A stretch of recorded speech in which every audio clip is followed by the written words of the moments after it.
Welcome to Private Banking Strategies Podcast with Vance, Lowe, and Seth Hicks, your secret weapon to protect your assets and never have to start over financially again.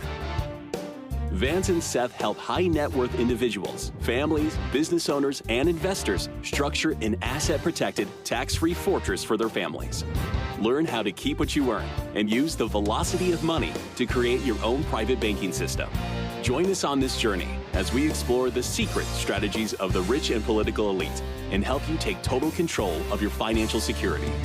Now, on to the show. Well, hello and welcome to the Private Banking Strategies Podcast with Vance Lowe and Seth Hicks. Vance, how are you?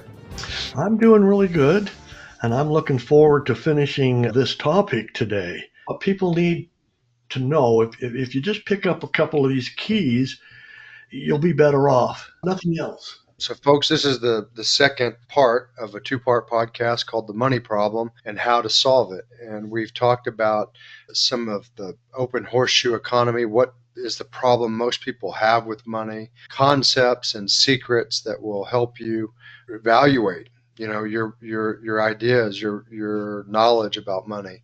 And we've talked about how to start your private bank, how to take back the banking equation in your life, and how to create these banking systems. And we're going to continue on down that path, and we're going to talk some about how traditional banks, how they use money, how they treat money, and why they don't have a money problem. Vance, why don't traditional banks have a money problem? You know, that's a good question that everybody should be asking. Because back in the day when banks started, people understood money. They knew things. What we're teaching is not new. We're just bringing back what was wiped out, so to speak. If a bank overlent, because it's kind of easy to do, banks can lend out money that they don't have or a backup for it. When they got caught doing that back in the day, they were tarred and feathered and run out of town and or hung. A lot of people don't know that. But our history is ripe with shyster banks. And because we had laws, in effect, that, look, you can lend out depositors' money that you have, but you can't lend out any more. You can't lend out fictitious money because if there's a run on a bank, then the bank's going to fail and, people aren't going to get their money back because there's no money in the bank. And so banks were pretty smart. Remember, banks have been around pretty much since the history of man. And it was Jackson that said, if commercial banking caught on in America, it will be the demise of our country. And again, they can find out all about that in some books they should read. Everybody should read. But in this situation, the banks got smart and they bought the politicians, of course, and they passed illegal laws that allow them to lend money that they don't have. And what is that called, Seth? It's called fractionalized lending, derivative lending. Let's say we make a deposit of $1,000. A bank could then turn around and lend as much as $10,000. I think they got to keep 10% in reserve, but they can lend out $9,000 they don't have. This is why if you try to go to the bank and ask for $5,000 worth of cash, you're probably being denied. You'll strongly be asked, why do you want this money? Because right off the bat, they will treat you like a criminal and ask you criminal questions. You want this money for drugs, don't you? Is the behind the scene question, so to speak. That's the feeling I get. But they've passed those laws too. When you signed up for your accounts, your checking accounts, your savings accounts, and whatever account you have at the bank, you've told them that they have, when you request money from the accounts, they have up to 6 months to pay you money from your accounts. They don't do that because people would be upset. But it's normally just the day-to-day functions, bill paying and things like that. If you put a big CD in an account and you said, $25,000 and you went in there and said, I want to cash out my CD. Well, you can't do that or you'll be penalized. The interest rate, they held all the interest till the end. And if you didn't go to the end of that time frame, you would lose the interest on that account. But they had the money pretty much that you could take it. Now they don't even have that. There was actually what happened was a little old lady deposited money in a bank. She deposited a lot of money in a bank. She said, "Yeah, I just love your bank," to the president of the bank. And he said, "Well, tell me why." He says, "Because I know if I deposit all this money in your bank, you're going to keep it safe for me and I'll have access to it anytime." That's what caused that president of that bank to hold a meeting, and the CDs were invented. And the sole purpose for CDs to be invented was to stop money from having quick access to their money. That's a true story, by the way.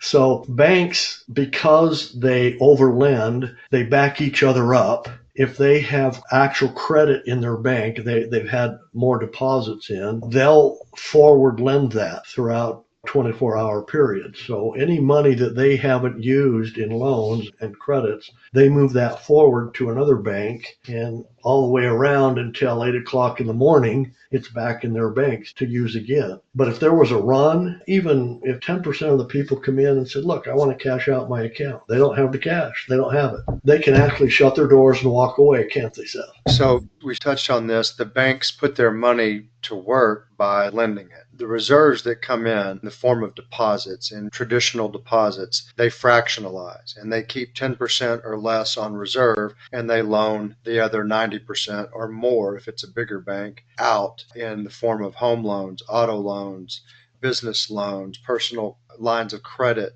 and other types of loans that traditional banks make. And they build a cash flow machine effectively from all the loan payments that are coming in from those car loan payments, home loan payments, business loans. And do they share any of that cash flow or the profits with the people who are depositing their money in the banks?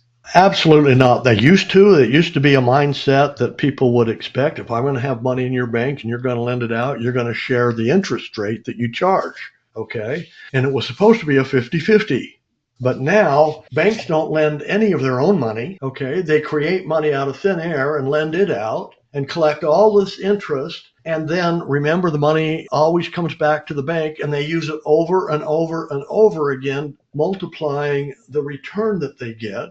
And last time I did these calculations, it was probably been almost 10 years now. It was almost 3,000 to 1, 3,000% to the bank. When money got a whole lot cheaper, it was an excuse to lower the interest rate they paid on checking and savings accounts and CDs and things like that. They took pages out of world banks and they got more and more. It's corruption, even though they passed, and I call them illegal laws, to allow them to do what they do. It makes them vulnerable to foreclosure. They don't have the money. And if a bank doesn't have enough money, they shut the doors. And now that's where FDIC is supposed to come in. Tell us about that. Is our money safe? Well, there was a Harvard economics professor who did an analysis of the FDIC solvency and published an article on it. And it was fascinating because on its best, most inflated type of balance sheet, the FDIC has maybe 100 billion in assets, and probably more accurately and realistically, it's 25 billion. And that fluctuates at times, but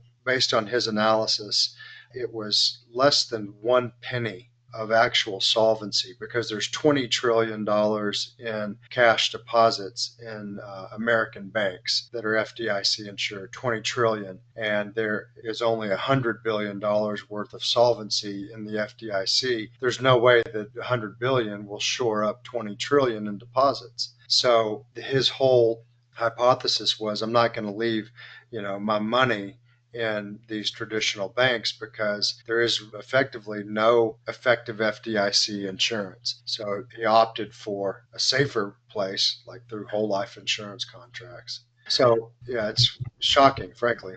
There was a couple of banks that failed several years ago that the public knew about, and FDIC went in and shored that up, but it literally depleted that FDIC accounts to zero. And this is part of when we were creating more money called bailouts. The United States, our government said that we need to be able to print, in order to avert disaster, $16 trillion.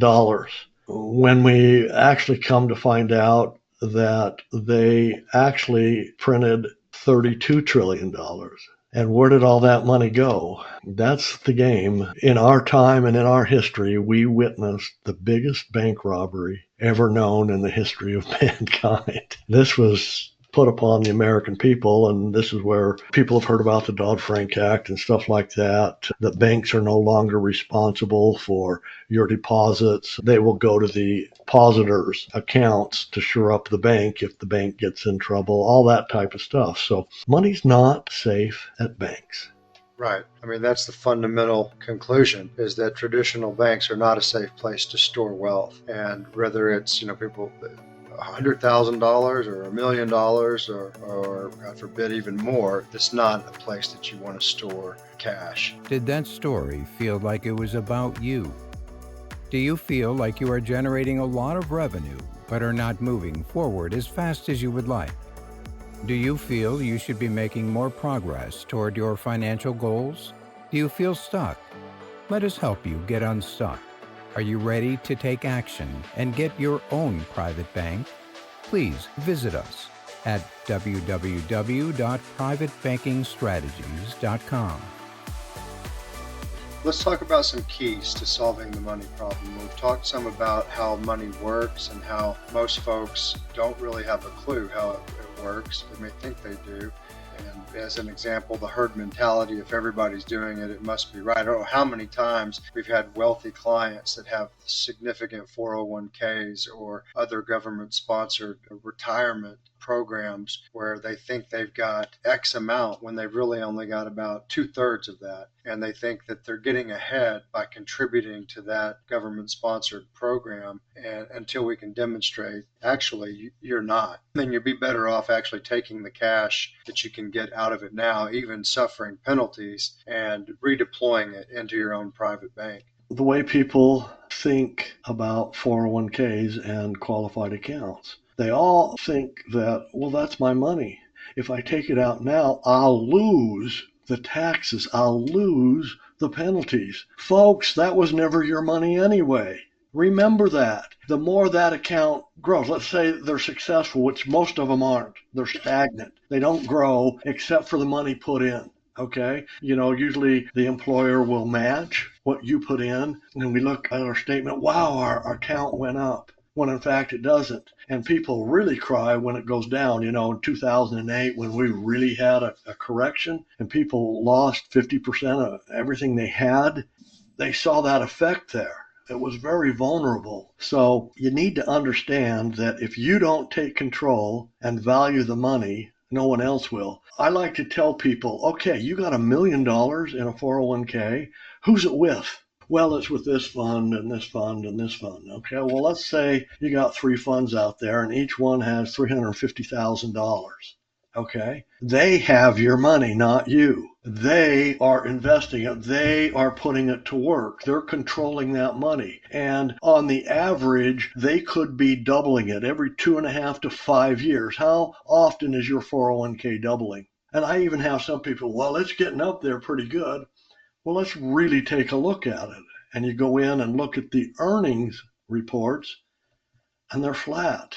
They're not even 2 or 3%. The growth only comes from their deposits between them and the employer. Well, if I don't do the 401k, I would lose the employer benefit.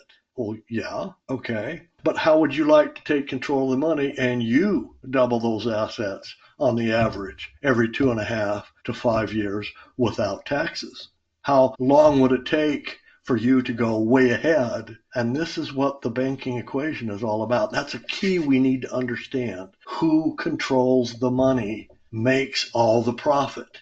Right. And that's how you have to be open to changing your mindset about money and educate yourself on how money works. And we provide a lot of content on how money works, just like this podcast and articles that we're publishing and emails that we send out. Folks, it's easy to set up your own private bank. It's really very easy. And once you set up your own private bank, you start implementing these principles that we're discussing and teaching you. You have to discipline yourself to get the money back. You have to implement systems for repaying your own banking entity. You have to accumulate the cash value, put it to work, not let it sleep, and change who's getting your payments and your cash flow so that it's not going out of your control and never seen again, but it's coming back into your own private bank, and you continually accumulate cash value, put the money to work for you, and make money instead of the banks making money off of you. Let's give a little example here. I like to illustrate the power of money that is not in your life now. For the listeners out here that are trying to be better off, we're frustrated because we don't get more value out of our money. Number one, if we start to value our money and don't let it go, in other words, we don't spend it, we use it and get it back, is the way we want to do it. But let's take an example of what we have not been taught and we need to put into our life. Let's take a small town. It's your small town. I'm on a road trip. I'm going, your town's coming up, and I look at my gas gauge and I do a quick calculation and decide, well, should I fill up here or should I try to make it to the next town? And then my choice is I'm going to stop here and fill up. So I stop at a gas station, fill up, put $50 of gas in my tank. I'm gone with that $50 worth of gas. But now town has a new $50, has got my $50 bill. If that gas station owner has that $50, takes it across the street, he buys groceries with it. He brings back $50 worth of groceries. Now the grocery store has my $50. He sold product. He's got to go restock his shelves. So he goes over to the warehouse in town, gives him $50 and brings back $50 of products to stock his shelves. The warehouse owner has my $50. He takes it to the dentist and gets dollars worth of work. Dentist takes it to the doctor. The doctor takes it to the mechanic, gets that done on his car. The mechanic takes the $50 because he has a kid's birthday and goes to a restaurant. This happens all in one day in a town. It never happens in your life with your money. And that's what's wrong, folks. You've got to, it's called the velocity of money. Money has no value unless it's exchanged. Well, how many times in town is $150 bouncing? That's the value. And the volume is how much can we get moving. So it's a key point here, folks. It's not complicated, okay? But we have to take responsibility. Many times when I first switched to this strategy and was teaching clients, I had some clients come in and they got really huffy and upset saying, why on earth would I want to charge myself interest on the money I bought to buy a car? For heaven's sakes, why would I do that? That seems so ridiculous. They don't have a clue how money works.